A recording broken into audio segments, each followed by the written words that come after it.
নমস্কার, আমার নাম অভিজিৎ বলবো। আমি বাংলাদেশ চট্টগ্রাম থেকে এসেছি।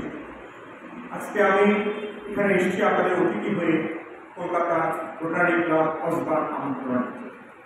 আজকের এই সভাটি রোটারি ক্লাব কসবাগ করেছে একটি নারীর লাঞ্ছিত হওয়ার ঘটনার প্রতিবাদ হিসাবে। 8ই মার্চ বাংলাদেশের চট্টগ্রামে নন্দনকানন বৌদ্ধ বিহারে উভয় পক্ষের মধ্যে দ্বন্দ্বের সংঘাতের পরিপ্রেক্ষিতে কলকাতা বিশ্ববিদ্যালয় থেকে ডক্টরেট করা চট্টগ্রামের বিশ্ববিদ্যালয়ের পালি বিভাগের শিক্ষক এবং সভ্য 21 পদক প্রাপ্ত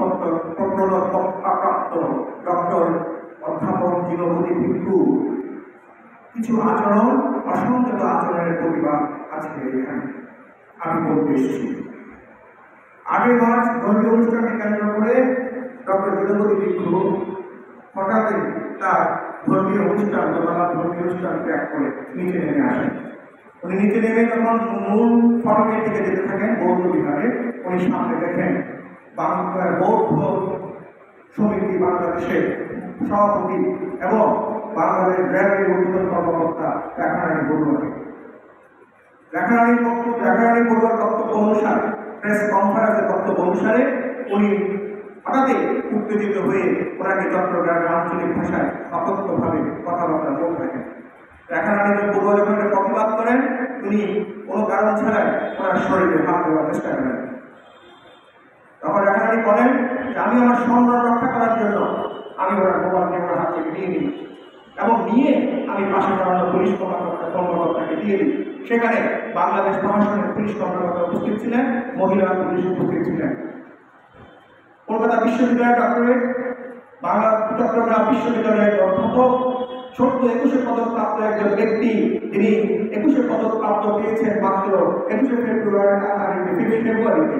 সেই মাত্র 1 থেকে 2 সপ্তাহ পরে 8ই মার্চে এসে তিনি কোনো কারণ ছাড়া, প্রশাসনের কোনো সাহায্য ছাড়াই উনি সরাসরি আমার সেই মা রেখারানী বড়ুয়ার বুকে আঁচলে হাত দেন। যদি মোবাইল নিয়েও থাকে, সেই দীনবতী ভিক্ষু যেটা করতে পারতেন, প্রশাসনকে বলতে পারতেন, মহিলা পুলিশ দিয়ে তাকে শাস্তি করাতে পারতেন। এতগুলো পুলিশের সামনে কখনো কোনো মহিলা একটি মোবাইল চেপে ব্যবহার করতেন। সেখানে তিনি তার কিছুই না করে সেই মহিলার শারীরিক আঁচল খামছে ধরে, বুকে শারীরিক খামছে ধরে টানাটানি করতে থাকেন। সেখানে পুলিশ কর্মকর্তা, সেখানে উপস্থিত জনগণ এবং রেখারানী বড়ুয়ার স্বামী তাকে ছাড়ানোর বহু চেষ্টা করেন, বহু আপত্তি বিরোধী করেন, কিন্তু তিনি কিছুই কর্ণপাত করেন না। তখন রেখারানী বড়ুয়ার স্বামী তার স্ত্রী সম্মান রক্ষা করতে গিয়ে সেখানে দীনবতী ভিক্ষুকে আঘাত করেন। একজন স্বামী হিসাবে আমরা মনে করি স্ত্রী শ্লীলতাহানি বলে বা লাঞ্ছিত হওয়ার চেষ্টা হলে তার প্রতিবাদ করার অধিকার তার আছে। সেইখানে এই অনুষ্ঠান, এই আচরণটি সীমাবদ্ধ থাকলো না। সে লাইভ দীনবতী ভিক্ষুর ওয়েবসাইট থেকে লাইভে দেওয়া হলো যে দীনবতী ভিক্ষুর মাথায় জুতো দিয়ে পিটানো হয়েছে। সাথে সাথে চট্টগ্রামে বৌদ্ধ জনগণ পরিবৃত করে সেখানে অনেক বৌদ্ধ ভিক্ষু জড়ো হয়ে বিভিন্ন প্রতিবাদ সভা হয়েছে। শুধু তাই নয়, এই প্রতিবাদ সভা ছড়িয়ে পড়ে গাদারিক পর্যন্ত।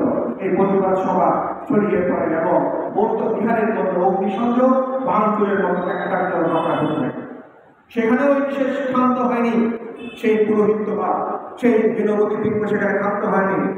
সেখানে ভিক্ষু মহাসভার মাধ্যমে তিনি ওই মহিলাকে এবং বাংলাদেশ বৌদ্ধ সমিতির কিছু দানবী এবং স্বনামধন্য ব্যক্তিদেরকে সমাজচ্যুত করেন এবং তাদের কোনো ধরনের ধর্মীয় অনুষ্ঠানে তারা অংশগ্রহণ করবেন না বলে চিঠি ইস্যু করেন, বিজ্ঞপ্তি ইস্যু করেন। সেখানেও সে থামেনি।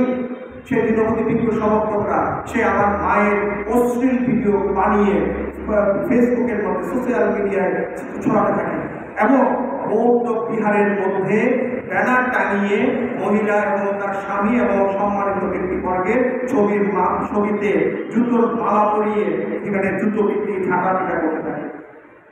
এই কি আমাদের বৌদ্ধ ভিক্ষুর আচরণ? এই ভারতবর্ষে এই বৌদ্ধ ভূমিতে এসে আমি বলতে চাই, আমার বুদ্ধকে এই শিক্ষা দিয়ে গিয়েছিলেন তার ভিক্ষু সম্পর্কে, তার অনুসারীদের। এই যে ভারতবর্ষ, যে ভারতবর্ষের মধ্যে নারীদের সর্বোচ্চ সম্মান দেওয়া হয়েছে, স্তন্যপায়ীর বিরুদ্ধে স্তন্য কেটে হাতে তুলিয়ে দিয়ে প্রতিবাদ করা হয়েছিল, তার জন্য স্তন্যপায়ী বন্ধ হয়েছে। এই যে ভারতবর্ষ থেকে সতীদাহ কথা বন্ধ হয়েছে, এই যে ভারতবর্ষ সবসময় নারীর পক্ষে ছিল।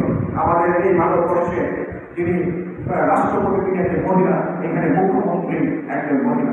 শুধু তাই নয়, আমার জাতির পিতা বঙ্গবন্ধু শেখ মুজিবুর রহমান বজ্র কণ্ঠে সবসময় নারীর পক্ষে ছিল, এবং 1971 সালে নারী শিরোধারণের বিরুদ্ধে ওনারা ছিলেন। এবং আমার শেখ মুজিবুর রহমান, আমার জাতির পিতা, সেই বজ্র কণ্ঠে সে নারীকে লাঞ্ছিত হওয়ার প্রতিবাদ করেছেন। তার সুযোগ্য কন্যা মাননীয় প্রধানমন্ত্রী শেখ হাসিনা, আমাদের জননেত্রী, আমাদের অহংকার শেখ হাসিনা সবসময় নারীদের পক্ষে। তাই বাংলাদেশের প্রধানমন্ত্রী আজ একজন মহিলা, বাংলাদেশের স্পিকার একজন নারী, বাংলাদেশের সংস্কৃতি মন্ত্রণালয়ের প্রধান একজন নারী, এবং বাংলাদেশের বিরোধী নেত্রী একজন নারী। বাংলাদেশের অনেক ক্ষেত্রে নারীরা আজ সুপ্রতিষ্ঠিত, এবং বাংলাদেশের গার্মেন্টস পৃথিবীতে বিশ্বসেরা একমাত্র নারীদের কারণে। এই সব কিছুই আমার জাতির পিতার স্বপ্ন, এই সব কিছুই আমার মাননীয় প্রধানমন্ত্রী শেখ হাসিনার সুযোগ্য নেতৃত্ব। সেই দেশে দাঁড়িয়ে 21 পদক প্রাপ্ত, তিনি 21 পদক দিয়েছেন আমার জননেত্রী শেখ হাসিনার হাত থেকে, একজন নারীর হাত থেকে। মাতৃভাষা দিবসে সেই সে মাকে তিনি বেশ্যা বলে থাকেন। দুঃখিত, আমি শব্দটি বলতে পারবো না। তাহলে যার কাছে যে মাতৃজাতি অসম্মানের হয়ে থাকে, মাতৃভাষা দিবসে 21 পদক তার পাওয়ার যোগ্যতা সে হারিয়েছে। সুতরাং আমরা সরকারের কাছে প্রার্থনা করেছি, আবেদন করেছি প্রধানমন্ত্রীর কাছে, তার 21 পদক আবার বিবেচনা করা হোক।